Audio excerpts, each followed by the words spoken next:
आचार्य द्रोण राजकुमारों को धनुर्विद्या की विधिवत शिक्षा प्रदान करने लगे।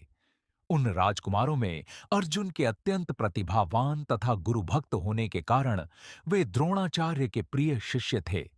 द्रोणाचार्य का अपने पुत्र अश्वत्थामा पर भी विशेष अनुराग था, इसीलिए धनुर्विद्या में वे भी सभी राजकुमारों में अग्रणी थे।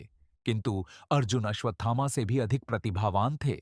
एक रात्रि को गुरु के आश्रम में जब सभी शिष्य भोजन कर रहे थे, तभी अकस्मात हवा के झोंके से दीपक बुझ गया।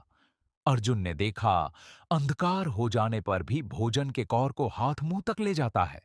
इस घटना से उन्हें यह समझ में आया कि निशाना लगाने के लिए प्रकाश से अधिक अभ्यास की आवश्यकता है, और वे रात्रि के अंधकार में निशाना लगाने का अभ्यास करना आरंभ कर दिया।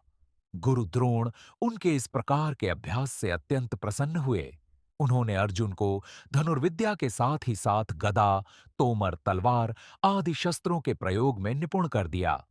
उन्हीं दिनों हिरण्य धनु नामक निषाद का पुत्र एकलव्य भी धनुर्विद्या सीखने के उद्देश्य से द्रोणाचार्य के आश्रम में आया, किंतु निम्न वर्ण का होने के कारण द्रोणाचार्य ने उसे अपना शिष्य बनाना स्वीकार नहीं किया। निराश होकर एकलव्य वन में चला गया। उसने द्रोणाचार्य की एक मूर्ति बनाई और उस मूर्ति को गुरु मानकर धनुर्विद्या का अभ्यास करने लगा।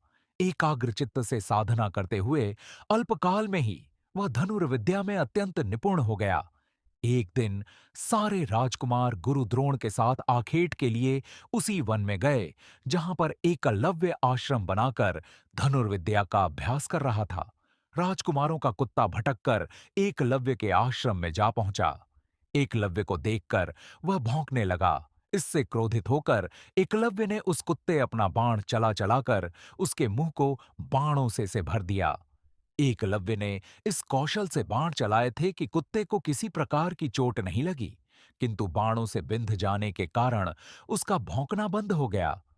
कुत्ते के लौटने पर जब अर्जुन ने धनुर्विद्या के उस कौशल को देखा, तो वे द्रोणाचार्य से बोले, हे गुरुदेव, इस कुत्ते के मुंह में जिस कौशल से बाण चलाए गए हैं, उससे तो प्रतीत होता है कि यहां पर कोई मुझसे भी बड़ा धनुर्धर रहता है।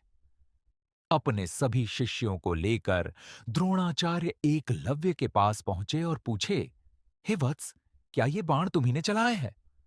एकलव्य के स्वीकार करने पर उन्होंने पुनः प्रश्न किया, तुम्हें धनुर्विद्या की शिक्षा देने वाले कौन हैं? एकलव्य ने उत्तर दिया, गुरुदेव, मैंने तो आपको ही गुरु स्वीकार करके धनुर्विद्या सीखी है। इतना कहकर उसने द्रोणाचार्य की उनकी मूर्ति के समक्ष ले जाकर खड़ा कर दिया। द्रोणाचार्य नहीं चाहते थे कि कोई अर्जुन से बड़ा धनुर्धारी बन पाए। वे एकलव्य से बोले, यदि मैं तुम्हारा गुरु हूं तो तुम्हें मुझको गुरु दक्षिणा देनी होगी। एकलव्य बोला, गुरुदेव, गुरु दक्षिणा के रूप में आप जो भी मांगेंगे मैं देने के लिए तैयार हूं। इस पर द्रोणाचार्य ने एकलव्य से गुरु दक्षिणा के रूप में उसके दाहिने हाथ के अंगूठे की मांग की। एकलव्य ने सहर्ष अपना अंगूठा दे दिया। इस प्रकार एकलव्य अपने हाथ से धनुष चलाने में असमर्थ हो गया, तो अपने पैरों से धनुष चलाने का अभ्यास करना आरंभ कर दिया।